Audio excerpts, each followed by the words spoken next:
किंवा verify thermal effect कसा होतो आणि आता आपल्याला पाहायचं आहे चेंज रेजिस्टन्स टू टेम्परेचर. आता यामध्ये काय करायचं आपल्याला की एखादा जर रेजिस्टन्स समजा गरम झाला असता त्यामध्ये काही बदल होतो का हे आपण या मीटरद्वारे आपण सर्व आधी पाहू. नंतर आपण आता पहिले ए सीमध्ये करू नंतर डी सीमध्ये करायचं बरोबर आहे. आता यामध्ये आपण या सर्किट डायग्रामप्रमाणे पूर्ण जोडणी केली आहे. दिसते सर्वांना तुम्ही सर्वांनी काढलेली आहे.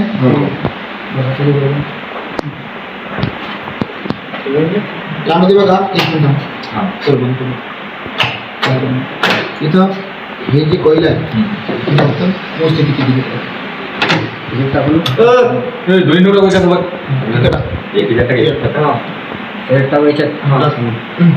किती दाखवत आहे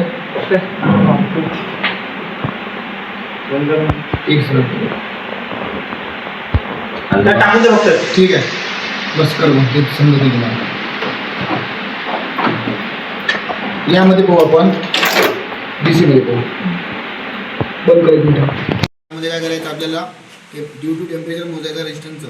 तर त्यामध्ये आपण पाहिलं की या मल्टीमीटरद्वारे आपण काय केलं या मीटरला आपण मोजले. तर यासाठी दाखवत आहे आपल्याला 36 बरोबर.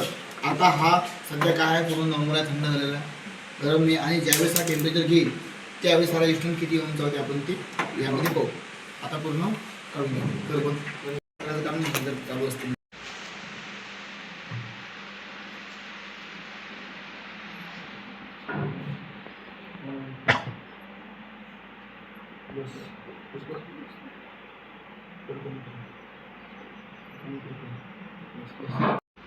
पूर्ण हिटिंग चालू केली म्हणजे आता हे पूर्ण टेम्परेचर गरम होत आहे.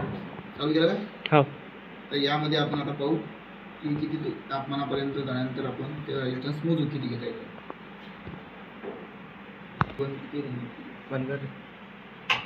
36 पाला ज्यावेळेस काय होतं आपला आता किती झालं तोच आहे 36.1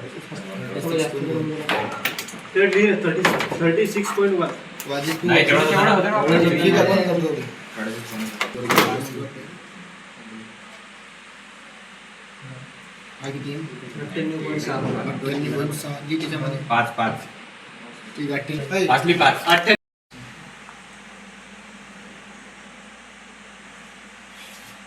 पकड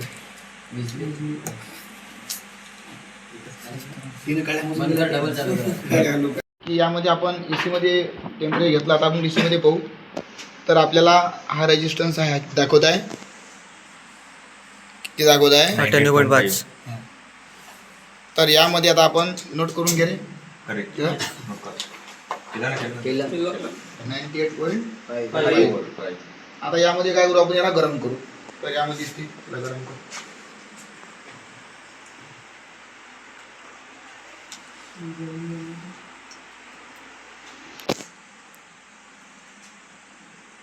किती झाला 91.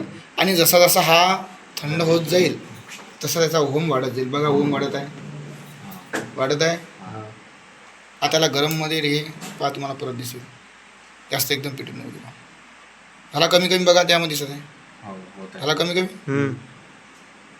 ह्याला 90च्या आतमध्ये गेला. जसा थंड होईल तसा परत हा रेजिस्टन्स ओहम वाढत आहे. बघा वाढत आहे.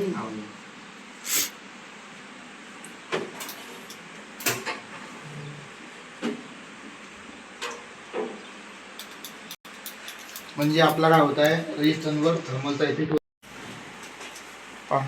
मल्टीमीटरमध्ये रेंज कमी होतं गेला.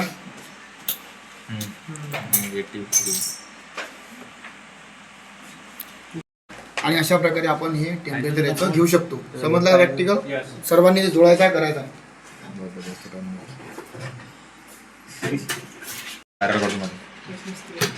जास्त चुपटे